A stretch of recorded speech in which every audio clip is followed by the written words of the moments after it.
नमस्कार मित्रों, भौतिक भूगोल की इस कक्षा में आप सभी का पुनः स्वागत। मैं डॉक्टर हेमंत मंगल, राजकीय लोहिया महाविद्यालय चूरू।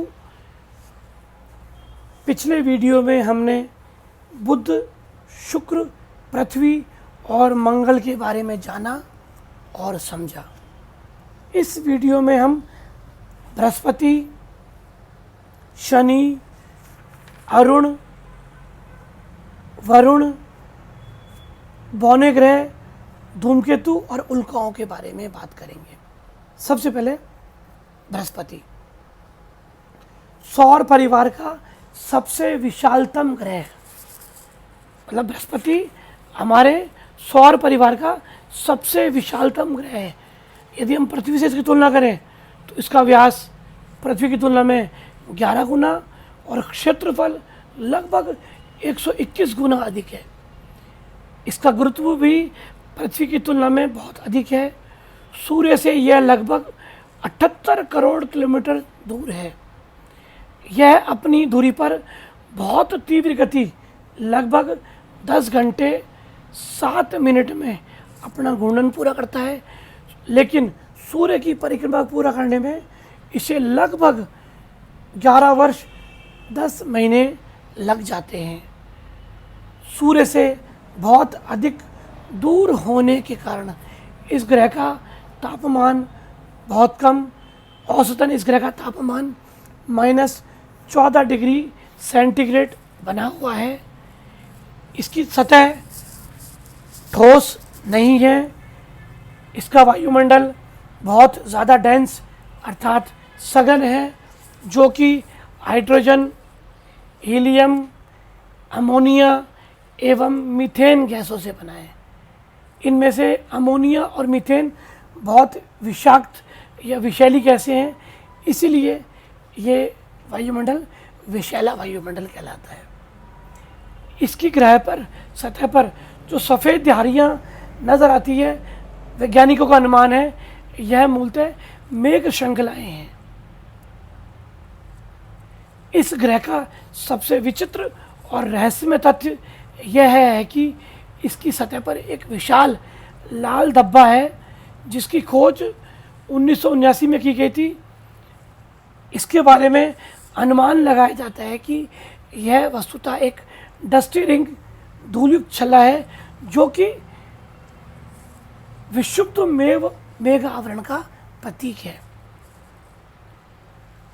अभी तक ज्ञात इसके उपग्रहों की संख्या 63 है। अब यहाँ पर मैं एक छोटी सी चीज़ आपके जहन में डालूँगा। अलग अलग पुस्तकों में विभिन्न ग्रहों की संख्या के बारे में अलग अलग दावे किए जाते हैं। यहाँ अध्ययन करते समय आप प्रामाणिक किताब का या पुस्तक का ही रेफरेंस मानिए। वर्तमान में बृहस्पति के अभी तक 63 उपग्रहों का पता चला है। प्रमुख उपग्रह गैनीमीड, कैलिस्टो, आईक्यू और यूरोपा इसके प्रमुख ग्रह हैं। इसके कुल 63 उपग्रह आज तक हैं और निरंतर खोज जारी है। कुछ पिंड और भी हैं जिन पर अभी शोध चल रहा है कि वो इसके उपग्रह हैं कि नहीं। इस कड़ी में दूसरा ग्रह है शनि, हमारे सौर परिवार का दूसरा सबसे विशाल ग्रह, जो अपनी विशेषीकृत वलयों के कारण बहुत यूनिक और विख्यात ग्रह है। यह सूर्य से लगभग 300 करोड़ किलोमीटर दूर स्थित है। यह अपनी दूरी पर लगभग 17.5 घंटे में अपना घूर्णन पूर्ण कर लेता है, लेकिन सूर्य का परिक्रमण करने के लिए इसे 84 वर्ष लगते हैं। माफ़ी चाहूँगा, सूर्य का परिभ्रमण करने में इसे लगभग 79 वर्ष लगते हैं। इसके प्रमुख उपग्रह जेनस, माइमास, एंडोमस, टेथिस, डायोन, रिया, टाइटन, हाइपोरियन, फैब या पिट्स है। इसके कुल उपग्रहों की संख्या 31 है। इसके ग्रह की सबसे बड़ी विशेषता, इसके चारों तरफ इसकी सतह को टच नहीं करती विभिन्न गैसों से बनी अलग अलग वलय हैं जो इसके चारों तरफ घूमती रहती है। अगली कड़ी में ग्रह है अरुण। सूर्य से लगभग 300 करोड़ किलोमीटर दूर स्थित यह ग्रह अपनी धुरी पर 17.5 घंटे में घूर्णन पूर्ण करता है और 84 घंटे में सूर्य का परिक्रमण पूर्ण करता है। इसका व्यास पृथ्वी से 4 गुना और आयतन पृथ्वी से 64 गुना अधिक है। इसका धरातल भी बृहस्पति और शनि के अनुसार ठोस नहीं है। इस ग्रह पर हमेशा बादल छाए रहते हैं। इसका वायुमंडल भी बहुत ज़्यादा सघन है। सूर्य से अत्यधिक दूरी के कारण इसका औसत तापमान 223 डिग्री माइनस में रहता है। अतः यहाँ पर जीवन की कोई संभावना नहीं। इसके उपग्रहों की संख्या 27 है, जिनमें एरियल, आब्रिल, टिट्रेनिया, मिरांडा, अवगन आदि प्रमुख हैं। विभिन्न खोजों में इसके चारों तरफ अलग अलग वलयों की, जो कि विद्युत चुंबकीय गुणों से युक्त है, की खोज की गई है। उस आधार पर यह अनुमान लगाया गया कि ये जलीय वलय हैं, इसलिए कई बार इसे जलीय ग्रह की संज्ञा भी दी जाती है। अगला है वरुण। इस ग्रह की खोज गणितीय परिकलनों के आधार पर 1846 में हुई थी। यह ग्रह सूर्य से लगभग 450 करोड़ किलोमीटर दूर स्थित है। यह अपनी कक्षा में 16 घंटे 40 मिनट में घूर्णन करते हुए लगभग 165 वर्षों में सूर्य की परिक्रमा पूर्ण करता है। यह भी अरुण और बृहस्पति के समान आयतन में पृथ्वी से 60 गुना अधिक है।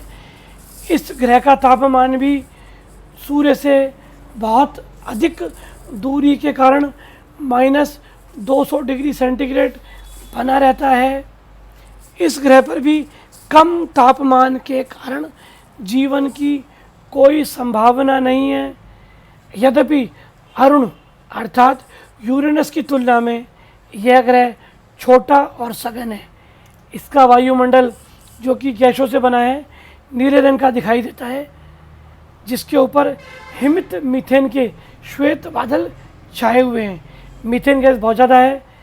यहाँ पर निरंतर तूफान आते रहते हैं, जिनकी रफ्तार कई बार 2000 किलोमीटर प्रति घंटे की रफ्तार भी आ जाती है। यह ग्रह घड़ी की सुइयों के विपरीत दिशा में घूमता है। इसके उपग्रहों की संख्या 13 है, जिनमें ट्राइटन और नेरिड प्रमुख हैं। अब 2 तथ्यों पर आपका विशेष ध्यान दिलाना चाहूँगा। प्रतियोगी परीक्षाओं में और छोटे सवालों में अरुण और वरुण के बारे में ये पूछा जाता है। सबसे पहले वरुण के बारे में, वरुण ग्रह की एक विशेषता है। मैं बताऊँगा अरुण ग्रह की एक विशेषता है। इसका जो सूर्य के चारों तरफ जो कक्षा है इसकी, उसका झुकाव 98 डिग्री है। किसका? यूरेनस का। इस कारण से क्या है, यूरेनस के दोनों ग्रह में से एक ग्रह ही हमेशा सूर्य के सम्मुख रहता है। जिस समय वो सामने रहता है वो प्रकाशवान रहता है, दूसरा अंधकार युक्त रहता है। ये सबसे विशेषता है। इसी प्रकार वरुण ग्रह की विशेषता भी एक है। क्या विशेषता है? इसकी जो कक्षा है यह घड़ी की सुई के विपरीत दिशा में चलता है। तो कई बार प्रतियोगी परीक्षाओं में यूरेनस और नेपच्यून से जुड़े इन सवालों को पूछ लिया जाता है।